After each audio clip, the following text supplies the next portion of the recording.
Hey there, I'm going to tell you about balanced forces today. Not the GCSE level, but the A level, so a little bit more difficult, where we are going to use, again, some trigonometry as well to figure out some forces.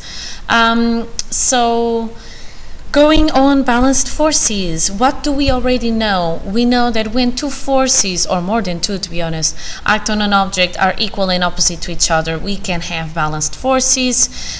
We know that whenever we have balanced forces, the resultant force is zero. We can say the forces are balanced. We can say the object is at equilibrium, the object is stationary, or then the object is moving at constant speed. So, in both these, the stationary and constant speed, it means that the acceleration is zero. So if the object was not moving, it will keep not moving. If the object was moving, it will keep moving, but at the same speed, because the acceleration is zero. The reason why the acceleration is zero is because the resultant force is zero. Now, you may remember Newton's second law. It says that force equals mass times acceleration. So, if my resultant force is zero, it means that my mass times my acceleration is zero. Now, I don't have zero mass, so that means that my acceleration is zero, okay? So, balanced forces, let's look at some examples. And then, as I told you, these are not like the nice GCSE having arrows in one side and arrows on the others. We are just going to look at some stuff in certain angles, okay? So whenever we have an exercise like this, the trick is to make the components separate. So separate the vertical and the horizontal components. So in this case, I have two pulleys and I have three masses, which make a force of gravity. So that's why they have here the W. So weight 1, weight 2, and weight 3, okay? And they are in equilibrium, so that means that whatever is happening in here, the forces balance each other, okay? I have the force 3 here on the string right on top of the weight 3, and then I have the force that weight 2 is doing, which is force 2 at an angle of theta 2 from the force 3. And I have another force, force 1, which is the force that mass 1 is doing, or the weight 1 is doing, which is at an angle of theta 1 from F3, so from the completely vertical force, okay? So, because the forces are in equilibrium, it means that whatever happens, the forces are balanced, okay? So, that means that F1x equals F2x. So, what do I mean when I say this? I mean that the horizontal component x, so I'm thinking that this is x, the horizontal component, and that this is y, the vertical component. What I'm saying here is that the horizontal components, they are equal and opposite. So that means that whatever force F1 is doing in a horizontal component, so this force in here, is equal to F2x, so this force in here, okay? And I know that is happening because if they wouldn't be the same, then my mass 3 would either be going and moving towards the pulley in one, or the other pulley in the right side, okay? So they are the same. And then what I need to do is to do the same, but for the vertical component. So in the vertical component, I have F3, which I will decide that is going to be negative, okay? So going downwards is negative. And I have F2, which comes from here. And I have F1 that comes from here, okay? So I'm going to say that F1y, the y component, plus F2y plus F3y in terms of vectors, they are equal to 0, because I'm saying the forces are in equilibrium, okay? Now, because F1y and F2y are facing forward, they're going to be positive, so F1y plus F2y, and I would have F3 to be negative. So I could say F1y plus F2y minus F3 equals to 0, which ends up by giving me this formula that says F1y plus F2y equals F3, okay? So again, I know that this must be met, so this condition must be met because the forces are at equilibrium. So in this case, my pulley or my mass 3 is not going down or up, so they are balanced, okay? So I can then make this into components, and if I want to figure out the numbers, then I need to use the angles that I have. And I did notice now that there is a beta there that shouldn't be there. But anyway, I'm going to explain how you do it. So F1y, I will say that the angle that F1 is beta, okay? And because I want the horizontal component here, I will want the cosine of that angle. So F1x is going to be F1 cosine of beta 1, which beta is going to be the angle that I have here. And this is going to be equal to F2 cosine of beta 2, because the forces are balanced, so it is going to be the same as this one in here, okay? And then in terms of the vertical components, I'm going to say that F1 sine of beta, beta 1, which is the angle that I would have here, so the force that I would have here. And here, honestly, if this is beta here, this is going to be a different angle, so this would have to be 90 minus beta, so this I shouldn't have here beta 1. So F1 sine of that angle in here plus the F2 sine of that angle that I would have in there, they are going to be equal to F3, okay? Because what I want now is the opposite angle, so I want this angle in here, okay? So actually, no, I could say the cosine. No, it's right. So it's right saying beta, sorry. I forgot that this is what I would have. And if this would be the angle beta in here, so this I have beta here, have beta in there. So I would want here is cosine, is the sine. So that's right, sorry. So, yeah, so what I need to do is to make them into the components, okay? And when I said these angles, it would be equally fine, but I would make a new angle and then I would be the cosine. But because I'm talking about sine, I can actually say it's the same angle. So sorry for the confusion there, okay? So just to clarify, forces are in equilibrium, so that means that the total number of forces in the x component needs to be balanced, so they need to be equal. The total adding of the forces in the vertical component must be the same. I need to take in consideration the angles that they are going, okay? So because F1y and F2y face upwards, they are positive, they are equal to F3 that is negative, that is facing downwards. And then I could get to know what angle would be in relation to the horizontal. So I could figure out the angle beta, okay, which would be the 90 degrees minus the, so here I would have 90 degrees, so it would be the difference between theta 1 minus 90, and this would be the beta. And I could say that F1 cosine of beta 1 equals F2 cosine of beta 2 for the two horizontal components F1x and F2x. And then I could say, because beta, if beta is here, beta is going to be here as well, and then I want this component, so the opposite angle. So I could say that F1 sine of beta plus F2 sine of beta, beta 2, equals F3, okay? So that's how you can do, and then it's just putting in the values, okay?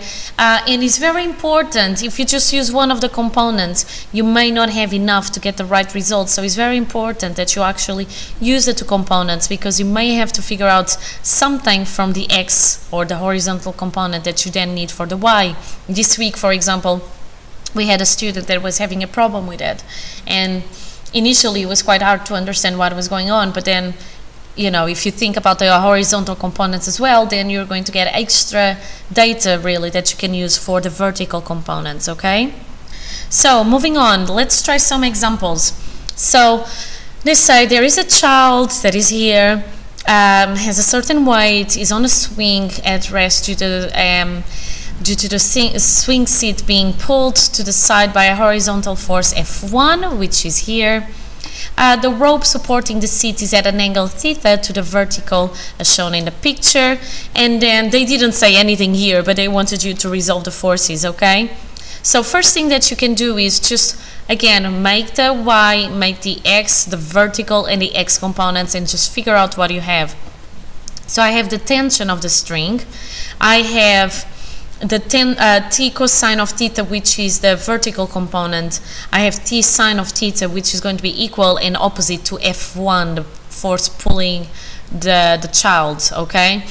The t cosine of theta is going to be equal to the weight, equal and opposite because the child is actually, you know, not going up and down, she's not levitating.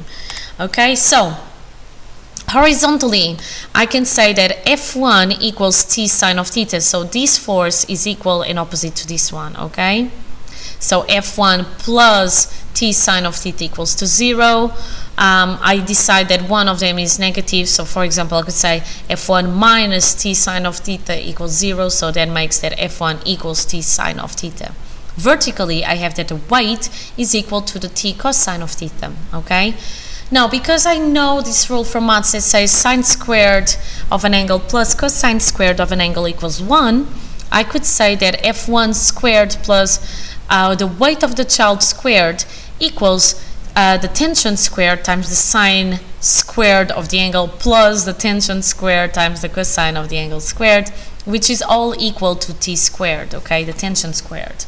So that means that the tension squared equals to F1 squared plus W squared, which is interesting because this is, I'm saying that the tension in here is basically giving me the same as the Pythagoras theorem, okay? So I have a complete triangle that is closed. This is one of the conditions that we meet when we have equilibrium, that we have a closed shape, triangle, rectangle made by the forces, okay?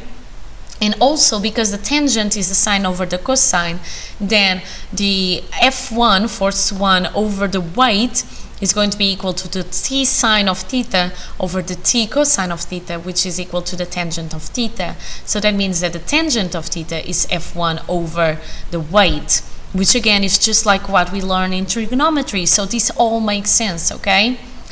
All right, let's try another one. Now I have an inclined plane, okay? And it says an object of weight W, here it is at rest on a rough slope, okay?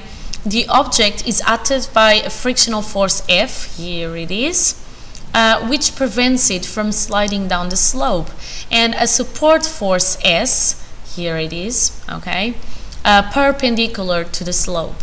Resolving the three forces parallel and perpendicular, it gives. So again, think about an y axis, think about an x axis. You have here theta, and this theta can be transferred into the other triangle. So here is theta as well, okay?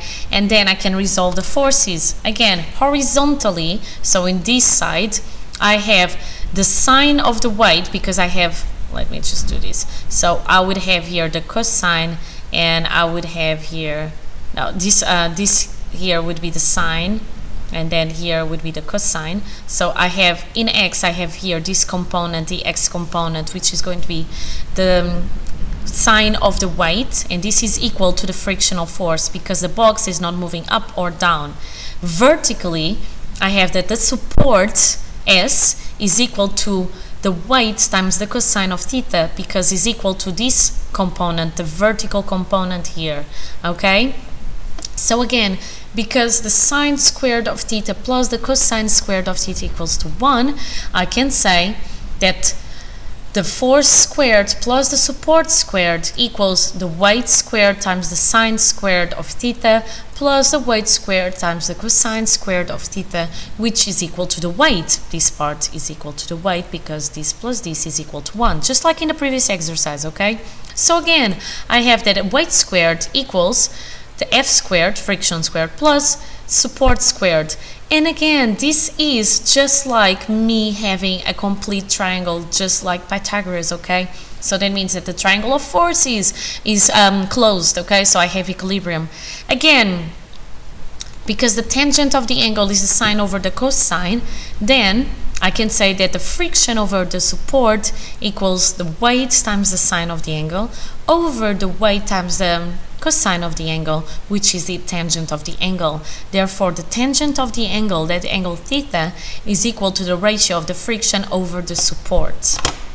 I know this sometimes, because I'm doing it quite fast, I know that this may not make complete sense maybe just right now, but always pause the video, try it yourself, and you'll see it's always doing the same stuff, okay? And I have here is the last example, I think, a last example, okay? So again, I have an object of weight W, and is supported by a vertical string, here it is, okay, which is supported by two strings at different angles, theta 1 and theta 2, okay, so that's one string and that's the angle, theta 2 here, the other string, and I have tension in both strings, okay. Suppose the tension in the string at the angle theta 1 to the vertical is T1, so this is T1 in here, and the tension to the other string is T2, here we go.